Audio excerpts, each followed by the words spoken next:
There are so many wonderful places in Italy. But this has to be one of the most picturesque.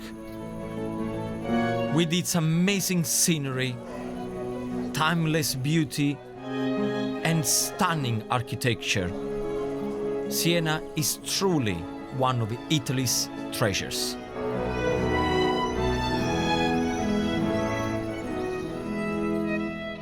If you look at a map of Italy, Siena lies in the heart of Tuscany.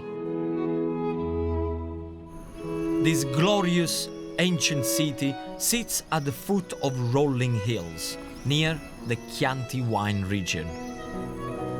Siena is probably best known for its sloping Piazza del Campo, which stages the thrilling Palio horse race, or its Gothic cathedral, which is simply inspiring.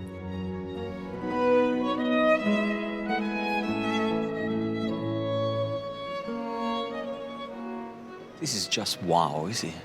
I mean, you can see how in the old days they used to take more care and time to build something so spectacular. Beautiful, really beautiful.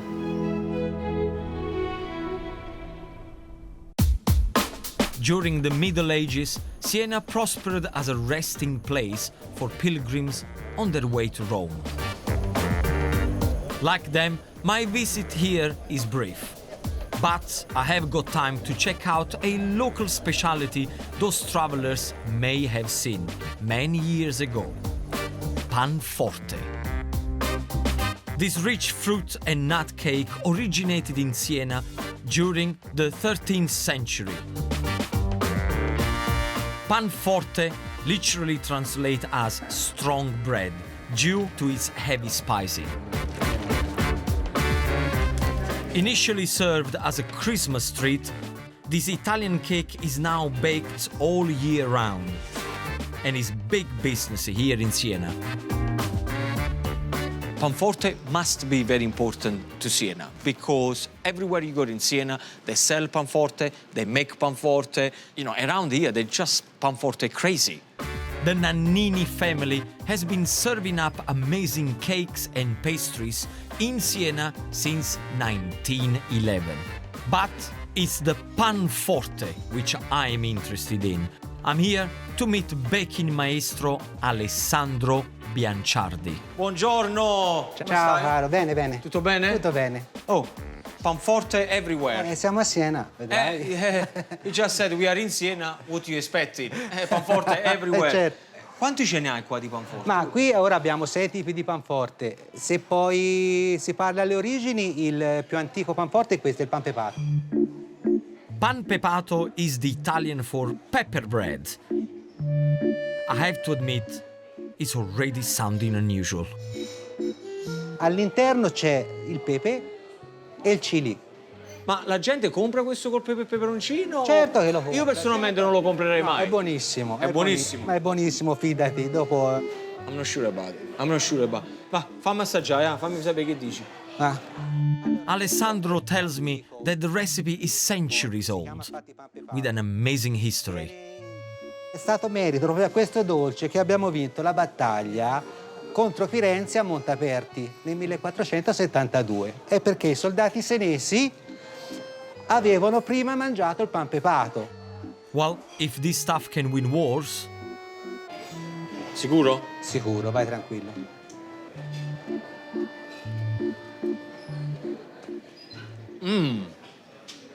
Ma è buono, eh? Certo che è buono. C'è un po' di dolce, un po' di pepe, si sente un po' di peperoncino pure dentro. You know, the weird thing is that I like it. It tastes like, to give you an idea, Christmas pudding, harder, chewier, but then all of a sudden you get a kick of black pepper and chili. It's very surprising. Usually I don't like stuff like this, but as we say in Inghilterra, we say beautiful. Un fino mondo. Un fino mondo. Quella che altro c'hai?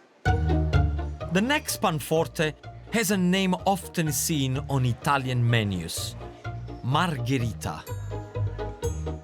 Like the pizza. Sì, tipo. Like the pizza. No, ma il nome non viene proprio dalla stessa Margherita, perché te pensa... Ah, la regina d'Italia. Sì, Dove è andata sta regina ha lasciato il nome suo. esatto, e ti spiego anche. When Queen Margherita visited Siena in 1879, the local bakers adapted their strong Panforte recipe just for her. E cercarono di farlo molto più morbido, molto più dolce, meno piccante. So what you just said is this one should be softer with more honey. So more of a feminine palate, more delicate. I think he knows me.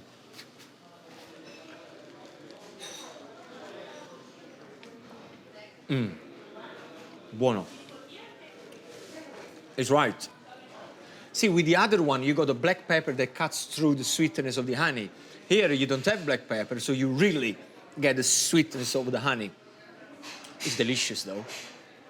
It's very good. I prefer this one, to be honest. Vabbè, perché io sono un tipo delicato, sono un tipo, yeah.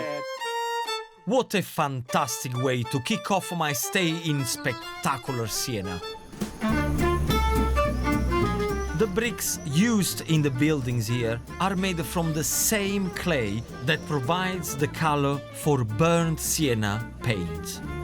It certainly is a picture and an inspirational place to make my next recipe. I'm meeting some very special people later, and I'm going to present them with a mouth-watering Panforte of my own. And the one I'm going to prepare is a chocolate panforte with amaretto liqueur. It's going to be very easy and delicious. I've got 3 egg whites that I'm gently breaking up, so don't go mad with the whisk. Next, a classic Panforte ingredient. You probably want about 3 tablespoons of runny honey. And make sure that you mix the egg whites and honey together. Okay. Ground almonds will turn the mixture into an amazing paste. And at this point, what you get is like a soft marzipan texture. Now for the crunchy bit, hazelnuts and walnuts. And for bursts of flavor, candied peel. And you're gonna have to admit that so far, it's a pretty easy recipe, right? Italian amaretto liqueur gives even more intense almond flavor. And next, my icing sugar. And trust me, whenever you fold in icing sugar, you're gonna have to be very careful, otherwise it's gonna go everywhere. So, slowly, slowly. My cake mixture is nearly ready. All it needs is the star ingredient, melted chocolate. You must make sure that the bottom of the glass bowls never touches the hot water, because if the glass touches the hot water, the chocolate is going to come very, very bitter. Okay, so be careful when you do that. I insist on using a good quality dark chocolate.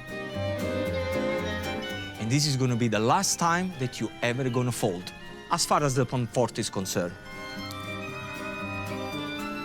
Look at that. This is going to be incredible. Now we put everything into a tin, so get busy with the cling film. Wow, I am in chocolate heaven. Push the mixture down into the tin and spread it evenly. And then cover the top with cling film. In Siena, they cook their Panforte in the oven. But my recipe is even easier. Put it into the fridge for 3 hours just to allow it to set. But I got one already prepared here. Hey, have a look at this. Time to unwrap the Panforte. Turn it.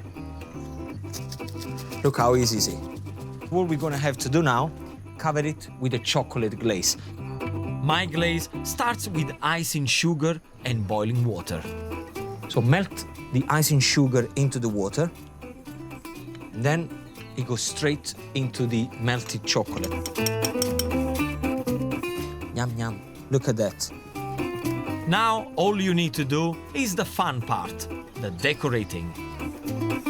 Just spread the smooth chocolate all over the cake.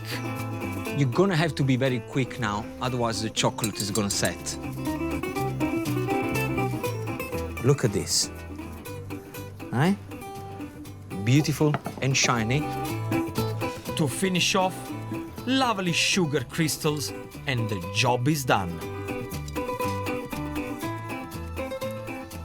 My chocolate panforte with amaretto liqueur. Simple, beautiful, and very tasty.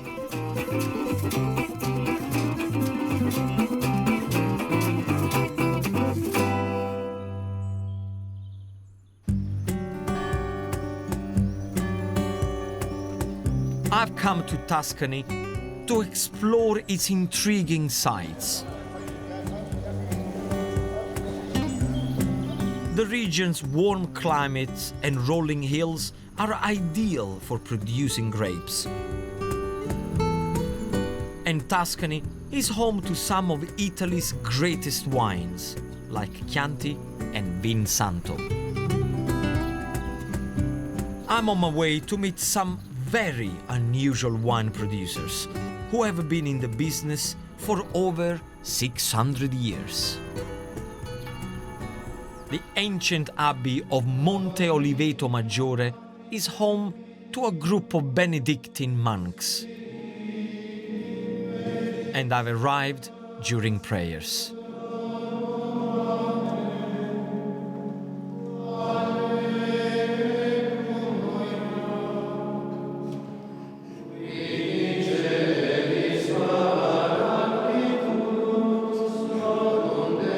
It's a privilege to see such a beautiful service.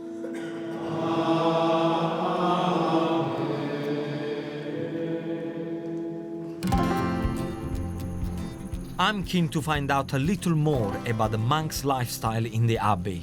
Buongiorno. Buongiorno. Come state? I'm meeting Don Antonio and Don Carlos. And as a thank you, I brought my Panforte. Today is the test to see how good my chocolate and amaretto Panforte really is. Signore, l'avete mai assaggiato il Panforte al cioccolato con un po' di amaretto dentro? Io mai assaggiato. Mai assaggiato? Mai Mai assaggiato. Per la prima volta. La prima volta. Una fettina ce la possiamo fare, no? I have no idea what these guys normally eat, but I bet it's not chocolate Panforte. La pasta, quello si sa che si cucina tutti i giorni, variandola di giorno in giorno. Si fa... The monks tell me that nearly everything they eat is grown or prepared in the abbey. And you just said that yesterday they had a beautiful spaghetti with fresh pesto and basil. See, it's very simple. I like that. They eat quite healthy. They eat quite healthy. Assaggiamo? Però mi dovete dire la verità, eh? Se vi piace o non vi piace, mi dovete dire guarda Gino va bene, non va bene. Here goes. I'll see if I can get their blessing. And I told them to tell me the truth. I'm sure they will, because they're not gonna lie, but I told them to tell me the truth. È molto buono. Mi piace. Grazie, grazie, grazie. Prima quando mangiavo quello tradizionale, un po' durino, un po' di fatica, anche un po' inghiotirlo, no? Invece questo qua si scioglie in bocca. Va benissimo, allora proveremo. He's asking me for the recipe already. This is a winner. I think I got the monk's approval for this chocolate amaretto Panforte. Very happy. Now my Panforte has passed the test. I'm eager to learn about the abbey's winemaking.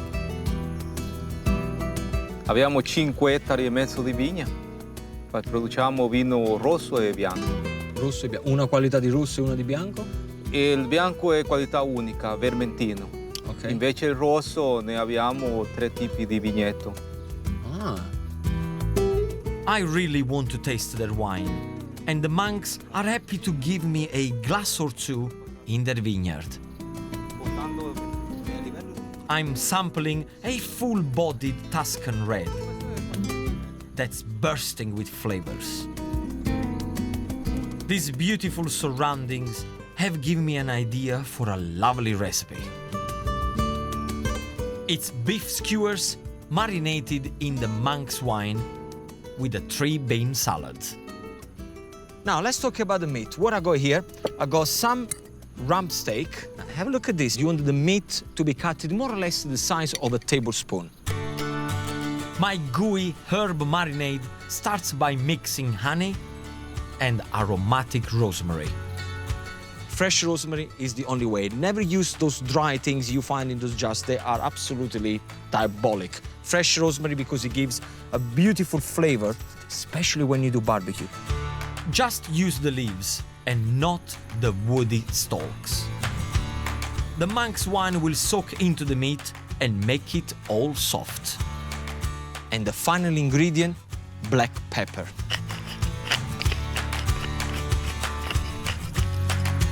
Coat the meat in the sticky marinade and leave it to rest for an hour at room temperature. And I got one here that is been marinating for an hour. Have a look at the difference. This is paler in color. This is gonna be fantastic once I put them into the skewers. I want my skewers to look as colorful as possible. So I've got some red onions, green courgettes, And now straight with my peppers. And I've chosen a yellow pepper because a yellow pepper is sweet. So when it goes into the barbecue, it's gonna kind of caramelize with its own sugars in the peppers. And also because I have to say, I think yellow, it looks very cool on the barbecue. You could also use aubergines or cherry tomatoes for this recipe. The only thing that we have to do is skew away. I've soaked the skewers in water so they don't burn on the barbecue. And don't forget, whenever you put the meat on, just to leave a little bit of the wooden skewer at the end, otherwise the meat is gonna fall off. So soon after the meat, yellow pepper, 1/4 of onion. Then the courgettes, and just keep going. You can put as much meat or vegetable on as you like. There is nothing better than a good barbecue. You just need to make sure the grill's hot, but not too hot. And what you want to hear is this. Listen.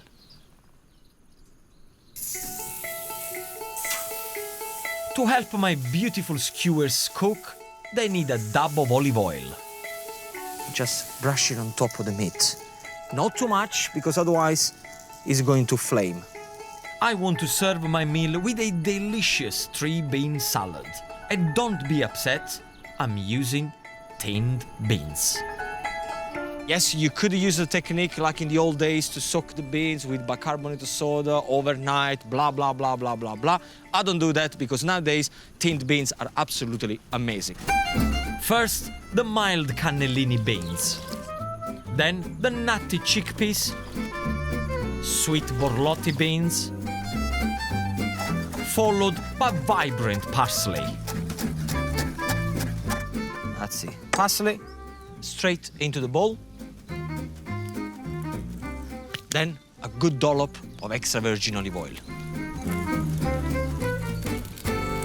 For acidity, white wine vinegar, and a zingy lemon. That's it. Amazing. Do remember to keep an eye on the skewers. Now, look at that. All caramelizing because of the honey. Yes. To finish my stunning salad, red onion and a dash of seasoning. And come on, let me tell you, this is the perfect bean salad. All that's left to do now is serve.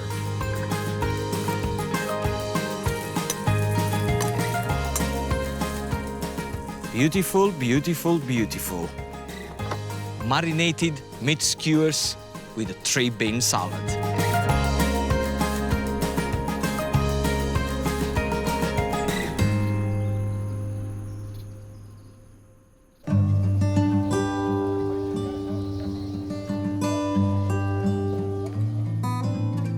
It's time for me to leave Tuscany.